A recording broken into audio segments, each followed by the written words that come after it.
अगर आपके मोहल्ले की सड़कें टूटी हों और नालियां जाम, तो आप किससे कहेंगे? देश को चलाने के लिए संसद होती है, राज्य को चलाने के लिए राज्य विधानसभा होती है। क्या कभी आपने सोचा है कि हमारे गांव और शहर को कौन चलाता है? तो इस वीडियो में हम इन्हीं सारे टॉपिकों के ऊपर बात करने वाले हैं। स्वागत है दोस्तों आप सभी का विकास स्टडी पॉइंट में। देखिए, जो ये चैप्टर होने वाला है स्थानीय शासन के ऊपर होने वाला है, जिसको इंग्लिश में कहते हैं लोकल गवर्नमेंट। चलिए करते हैं चैप्टर की शुरुआत। चैप्टर का नाम है स्थानीय शासन यानी कि लोकल गवर्नमेंट्स। सबसे पहला क्वेश्चन हमारे दिमाग में आता है, स्थानीय शासन से क्या अभिप्राय है? तो स्थानीय शासन से अभिप्राय उस शासन प्रणाली से है जो कि स्थानीय स्तर पर या गांव या फिर कस्बे या फिर जिले के स्तर पर चलाया जाता है। तो जैसा कि आप इमेज में देख सकते हो, गांव के स्तर पर इस तरीके का ग्राम पंचायत होता है जहां पे 5 लोग बैठते हैं, जिसमें से एक मेन होता है और बाकी के जो 4 होते हैं उनके सहयोगी होते हैं। लोग अपनी समस्याओं को पंचायत तक पहुंचाते हैं, पंचायत इन सब चीज का सॉल्यूशन करते हैं। तो स्थानीय शासन वह शासन व्यवस्था होती है जो हमारे सबसे क्लोज में होती है और उन समस्याओं का जो समाधान किया जाता है वो स्थानीय स्तर पर ही कर लिया जाता है। सरल शब्दों में अगर मैं बात करूं, स्थानीय शासन वह शासन है जो आम आदमियों के सबसे नजदीक में होता है, यानी कि पास में होता है। यह शासन स्थानीय लोगों की जरूरतों से, समस्याओं से तथा विकास कार्यों से जुड़ा हुआ होता है। ठीक है, बढ़ते हमारे अगले टॉपिक की तरफ। स्थानीय शासन की आवश्यकता हमें क्यों है? तो देखिए, स्थानीय शासन की आवश्यकता हमें इसलिए होती है क्योंकि ये सबसे पास में होती है, यानी कि नजदीक होती है। यह स्थानीय स्तर की समस्याओं का समाधान बहुत ही इजीली होता है। लोकतंत्र में लोगों की अधिक भागीदारी इसमें सुनिश्चित की जाती है क्योंकि स्थानीय शासन चलाया जाता है लोगों के द्वारा। इसमें ज्यादा से ज्यादा लोग पार्टिसिपेट करते हैं और समस्याओं को सुलझाते हैं। लोकतंत्र को मजबूत यानी कि सशक्त बनाने के लिए स्थानीय शासन की आवश्यकता होती है। जैसा कि आपको मैं बता दूं, महात्मा गांधी का कहना यह था कि जितना ज्यादा हम शक्तियों को बांटेंगे यानी कि सत्ता का विकेंद्रीकरण करेंगे, उतना ही लोकतंत्र मजबूत होगा। शक्तियों को सीमित करके ना रखा जाए बल्कि शक्तियों को तोड़कर बांट दिया जाए, जिसकी वजह से लोग पावरफुल होंगे और जब लोग पावरफुल होंगे तो हमारा राज्य पावरफुल होगा और जब राज्य पावरफुल होगा तो हमारा देश ऑटोमेटिक पावरफुल हो जाएगा। स्थानीय स्तर पर विकास कार्यों को बढ़ावा देने के लिए हमें स्थानीय शासन की आवश्यकता होती है। बढ़ते हमारे अगले टॉपिक पे, स्थानीय शासन के लाभ क्या होते हैं? जैसा कि पहला पॉइंट है, लोगों की समस्याओं का समाधान स्थानीय स्तर पर ही बहुत ही इजीली हो जाता है। जनता की शासन में भागीदारी बढ़ती है, लोकतंत्र को मजबूती मिलती है। साथ ही साथ स्थानीय विकास बहुत ही तेजी से होता है। वो इसलिए होता है क्योंकि इसमें काम करने वाले भी लोग होते हैं और किसके लिए काम किया जाता है? लोगों के लिए ही किया जाता है। इसलिए यहाँ पे पूरी पारदर्शिता बनी रहती है, यानी कि ट्रांसपेरेंसी बनी रहती है। प्रशासनिक कार्यों में पारदर्शिता और जवाबदेही भी इसमें बढ़ती है। लोगों में जिम्मेदारी और सहयोगों की भावना भी विकसित होती है। ज्यादा से ज्यादा लोग पार्टिसिपेट करते हैं और आपस में एक दूसरे को सहयोग करते हैं।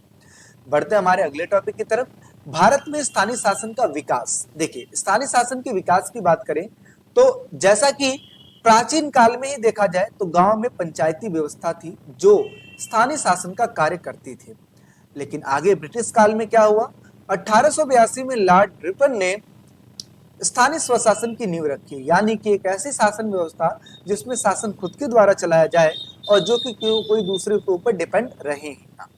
स्वतंत्रता के बाद इसी चीज को और महत्व दे दिया गया और 73वां संशोधन किया गया जो कि 1992 में पारित किया गया था। 1993 में इस चीज को लागू कर दिया गया था, जिसके थ्रू ग्रामीण क्षेत्रों में पंचायती राज प्रणाली को लागू किया गया था।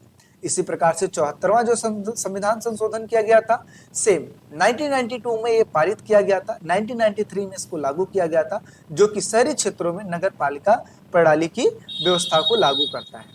अगर वर्तमान समय में देखें, स्थानीय शासन 2 स्तरों पर कार्य करती है। पहला ग्रामीण स्तर पे, दूसरा शहरी स्तर पे। जहां पे ग्रामीण स्तर की अगर मैं बात करूं तो ग्राम पंचायत, पंचायत समिति, जिला परिषद। उसी प्रकार शहरी स्तर पे अगर मैं बात करूं तो नगर निगम, नगर परिषद, नगर पालिका। चलिए बढ़ते हमारे अगले टॉपिक की तरफ। सामुदायिक विकास कार्यक्रम क्या है? तो देखिए, सामुदायिक विकास कार्यक्रम, जिसको इंग्लिश में कहें तो कम्युनिटी डेवलपमेंट प्रोग्राम के नाम से जाना जाता है, भारत में ग्रामीण विकास के शुरू किया गया था और एक प्रकार का महत्वपूर्ण कार्यक्रम है। यानी कि गांव के विकास के लिए शुरू किया गया एक प्रकार का कार्यक्रम है जिसके द्वारा गांव का विकास होता है। देखिए, आरंभ कब हुआ था? 2 अक्टूबर 1952 को इसका शुरुआत किया गया था। इसका उद्देश्य क्या है? सर्वांगीण विकास करना, यानी कि गांव के क्षेत्रों का हर एक सेक्टर में विकास करना। इसका मुख्य लक्ष्य क्या हो जाएगा? ग्रामीण जनता की जीवन स्तर को ऊंचा उठाना। कार्य क्षेत्र यानी कि कृषि, शिक्षा। कार्य क्षेत्र की बात करें जैसे कि कृषि, सिंचाई, शिक्षा, स्वास्थ्य, सड़क, रोजगार, ये सब चीज इसके कार्य क्षेत्र हो जाते हैं जिसमें ये कार्य करता है। विशेषता की बात करें तो यह कार्यक्रम जन भागीदारी यानी कि पीपल पार्टिसिपेशन पर आधारित होता है। और इसके महत्व की बात करें तो इस कार्यक्रम ने ग्रामीण विकास के लिए पंचायती राज व्यवस्था की नींव रखी। संविधान में 73वें संशोधन की अगर मैं बात करूं तो देखिए, 73वां संशोधन जो किया गया था गांव के लिए और 74वां संशोधन जो किया गया था वो शहरों के लिए। जैसे कि मैंने आपको बताया, 73वां संशोधन गांव के लिए किया गया था, जिसको पारित किया गया था 1992 में और इसको लागू किया गया था 24 अप्रैल 1993 को। उद्देश्य की बात किया जाए तो ग्रामीण क्षेत्रों में पंचायती राज व्यवस्था को संवैधानिक दर्जा देना इसका उद्देश्य होगा। और इसके द्वारा एक नया भाग जोड़ा गया द पंचायत के नाम से। संविधान की अनुसूची 11वीं अनुसूची इसमें जोड़ी गई, जिसमें टोटल 29 विषयों को रखा गया। तो जैसा कि मैंने आपको बताया कि ये गांव के स्तर के लिए बनाया गया था। और इसी प्रकार से अगर मैं 74वें संविधान संशोधन की बात करूं तो ये शहरों के लिए बनाया गया था, जिसको पारित किया गया था 1992 में और 1 जून 1993 को इसको लागू कर दिया गया था।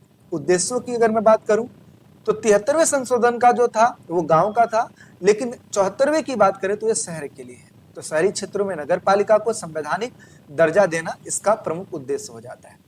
इसमें नया भाग जोड़ा गया, जैसे संविधान में भाग पार्ट 9A जोड़ा गया, जिसका मुख्य शीर्षक क्या था? The municipalities. इसका मुख्य शीर्षक था जो कि शहर के स्तर पे काम करती है। अनुसूची की बात करें तो 12वीं अनुसूची जोड़ी गई और इसमें नगर पालिकाओं से संबंधित टोटल 18 विषय रखे गए। तो अगर ग्रामीण की अगर मैं बात करूं तो उसमें टोटल 29 विषय रखे गए थे और शहर के स्तर की बात करूं टोटल 18 विषय रखे गए थे। अब क्वेश्चन आता है कि 73वें संविधान संशोधन के तहत पंचायती राज की त्रिस्तरीय बनावट क्या है? तो देखिए, त्रिस्तरीय बनावट की बात करूं तो जैसा कि आप इमेज में देख सकते हैं, सबसे नीचे होता है ग्राम पंचायत, जिसमें 1 या 2 गांव आते हैं। उसके बाद होता है पंचायती समिति, जिसमें मध्यवर्ती स्तर पे होते हैं, जिसमें 5 से 6 गांव आते हैं। इसको प्रखंड पंचायत या फिर तालुका पंचायत कहा जाता है। और सबसे ऊपर जो होता है जिसको कहते हैं जिला पंचायत, जिसमें एक जिले के अंदर सारे गांव शामिल होते हैं। 73वें संशोधन के तहत पंचायती राज व्यवस्था को 3 स्तर पर बांटा गया, जो कि मैंने आपको बताया। पहला ग्राम पंचायत, जिसको पहला पायदान कहते हैं। ग्राम पंचायत की सीमा में 1 या 1 से अधिक गांव होते हैं। उसी प्रकार से प्रखंड पंचायत में एक क्षेत्रीय रूप से प्रदेश के आकार में सूक्ष्म होता है, हालांकि देखा जाए तो इसमें 5 से 6 गांव आते हैं। जिला स्तर की बात करें तो इसकी सीमा में पूरे जिले का ग्रामीण क्षेत्र आता है। अगला क्वेश्चन आता है, पंचायती राज संस्थाओं के चुनाव कैसे होते हैं और इसकी सीमा अवधि कैसे होती है? तो देखिए, सीमा अवधि की बात करें तो ये 5 साल के लिए होती है। और इसके साथ साथ अगर मैं बात करूं, पंचायती राज संस्थाओं के सभी 3 स्तरों के चुनाव जो होते हैं ये प्रत्यक्ष जनता के द्वारा होती है। अवधि की बात किया जाए तो जैसा कि मैंने आपको बताया 5 साल होती है। और यदि प्रदेश सरकार पंचायत को 5 वर्ष पूरे होने से पहले इसको खत्म कर देती है, यानी कि भंग कर देती है, तो 6 महीने के भीतर भीतर इसमें नए चुनाव होंगे। तो जैसा कि मैंने आपको बताया, इसका जो चुनाव है, चाहे ग्रामीण स्तर पे बात किया जाए, चाहे प्रखंड स्तर पे, चाहे जिला स्तर पे, तीनों का जो चुनाव होता है प्रत्यक्ष विधि के द्वारा होता है। अगला टॉपिक है, पंचायती राज में आरक्षण की व्यवस्था कैसे है? तो देखिए, पंचायतों में 1/3 जो सीटें आरक्षित की गई हैं, जो कि महिलाओं के लिए की गई हैं। अनुसूचित जाति यानी कि SC, अनुसूचित जनजाति यानी कि ST के लिए सीटें उनकी जनसंख्या के अनुपात में बांट दी गई है। किसी सीट पे महिला और ST SC दोनों के लिए एक साथ आरक्षण हो सकता है, यानी कि कहा जाए तो सभी सीटों के लिए, चाहे महिला हो, चाहे SC हो, चाहे ST हो, सभी के लिए आरक्षण है, यानी कि वो चुनाव लड़ सकती हैं। आगे बात करते हैं, इस व्यवस्था से दलित या फिर आदिवासी महिला भी सरपंच बन सकती हैं। अगला टॉपिक आता है राज्य चुनाव आयुक्त, यानी कि जिसको हम कहते हैं स्टेट इलेक्शन कमिश्नर। तो देखिए, राज्य चुनाव आयुक्त जो होते हैं, स्टेट इलेक्शन कमिश्नर वह अधिकारी होता है जो कि राज्य में पंचायती राज संस्थाओं तथा नगर निकायों, जिसमें नगर पालिका, नगर परिषद आते हैं, कि चुनाव को कराने की जिम्मेदारी रखता है। राज्य चुनाव आयुक्त की नियुक्ति कौन करता है? राज्यपाल करता है। यह अधिकारी स्वतंत्र और निष्पक्ष रूप से कराने की जिम्मेदारी लेता है, यानी कि जो चुनाव होगा वो स्वतंत्र और निष्पक्ष तरीके से होगा। इसका कार्य क्षेत्र केवल राज्य स्थानीय निकायों तक ही सीमित रहता है, यानी कि बड़े स्तर का चुनाव नहीं कराता है। यह राज्य चुनाव आयोग का एक प्रमुख हिस्सा भी कहलाता है। अगला टॉपिक है राज्य वित्त आयोग, यानी कि स्टेट फाइनेंस कमिश्नर। राज्य वित्त आयोग एक ऐसा समूह है, यानी कि समिति है, जो कि यह देखती है कि गांव की पंचायतों और शहरों की नगर पालिकाओं के पास पर्याप्त पैसा हो ताकि वे अपने इलाके का विकास कर सकें। इसका गठन हर 5 साल में राज्यपाल करते हैं। यह आयोग देखते हैं कि राज्य सरकार का पैसा, यानी कि टैक्स, पंचायत और नगर पालिकाओं में सही रूप से बट रहा है या नहीं बट रहा है। अगर बट रहा है तो बराबर बटे। यह तय करती है कि कौन से कर, टोल या फिर शुल्क वे ले सकते हैं। इसका काम यह सुनिश्चित करना है कि धन का बंटवारा, यानी कि राजनीतिक दबाव से मुक्त और पारदर्शी हो, यानी कि ट्रांसपेरेंसी और फ्रीडम इसमें हो पाए। अगले टॉपिक की बात करते हैं, पंचायती राज संस्थाओं के कार्य क्या होते हैं। तो पंचायती राज व्यवस्था में अगर देखा जाए तो पहला काम होता है कि पेयजल उपलब्ध कराना, दूसरा डिस्पेंसरी और स्वास्थ्य केंद्र की स्थापना करना, गांव की नालियों और सड़कों का रखरखाव करना, सड़कों तथा सार्वजनिक स्थानों पर प्रकाश की व्यवस्था करना, गांव के सभी प्राथमिक विद्यालयों का प्रबंधन तथा संचालन करना, सार्वजनिक संपत्तियों की सुरक्षा और रखरखाव करना, कृषि, पशुपालन तथा स्थानीय विकास योजना में सहयोग, यानी कि निगरानी करना, गांव में स्वच्छता, कचरा प्रबंधन और पर्यावरण संरक्षण की व्यवस्था करना। तो इस तरीके से पंचायती राज संस्थाओं का यह काम है, और एज इट इज यही चीज आप शहरों के लिए भी लिख सकते हैं। बात करते हैं नगर निगम, नगर पालिका, नगर पंचायत के कार्य और दायित्व क्या होते हैं।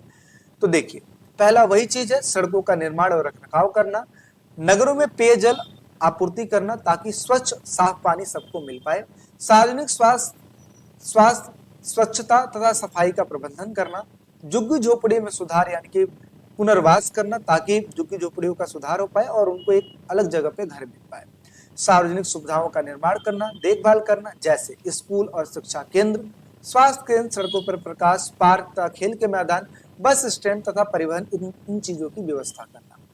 स्थानीय निकायों में महिलाओं की स्थिति कैसी होती है। तो जैसा कि मैं आपको बताऊं, इसमें लमसम देखा जाए तो 33% जो सीटें हैं वो महिलाओं के लिए आरक्षित होती हैं।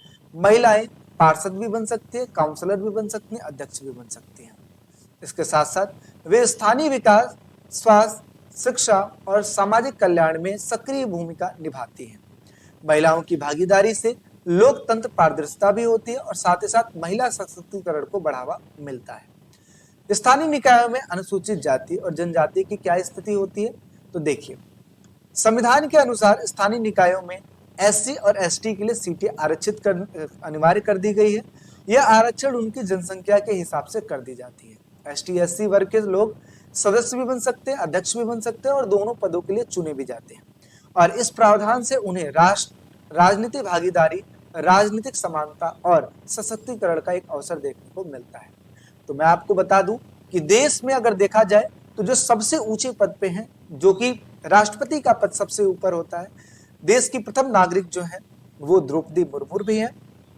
जैसा कि आपको पता है कि वो इस समाज से आते हैं और हर किसी को मौका दिया जाता है ताकि वो ऊंचे स्तर का भी चुनाव लड़ पाए। तो इस तरीके से देखा जाए तो आपका ये जो चैप्टर है ओवर हो जाता है, वन शॉट में चीजों को कंप्लीट करा दिया गया है। आई होप सो वीडियो आपको अच्छी लगी होगी, और इसी तरीके से अगर आपको वीडियो चाहिए, देखिए हमारे चैनल पे अलग अलग टाइप्स की वीडियो है, तो आप जिस पे सपोर्ट ज्यादा करेंगे उसी टाइप्स की वीडियो आपको देखने को मिलेगी। तो इस तरीके से चैनल को लाइक करें, शेयर करें, सब्सक्राइब करें। मिलते हैं एक नेक्स्ट वीडियो में, अभी के लिए फिर टेक केयर, बाय बाय। अच्छा पढ़ाई करना है, अच्छे से स्टडी करना है तो आप हमारे व्हाट्सएप से जुड़ के रहिए और साथ ही साथ विकास स्टडी पॉइंट का एप्लीकेशन जरूर डाउनलोड करें। चलिए मिलते हैं एक नेक्स्ट वीडियो में, अभी के लिए फिर टेक केयर, बाय बाय।